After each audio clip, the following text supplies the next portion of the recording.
Hey guys, today let's learn how to replace Siri with ChatGPT 4.0 on your iPhone.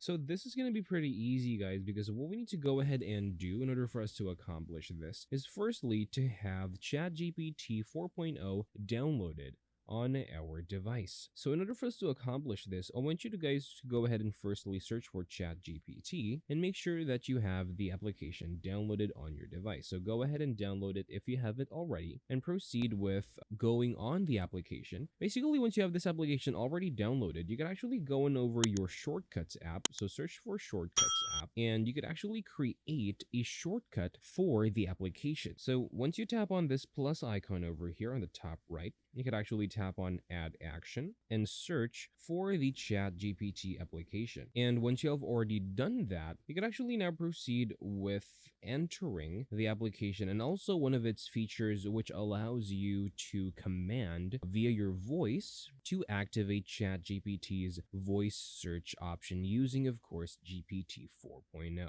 And essentially that is all for this video. Thank you guys for watching. Please like and subscribe and take care.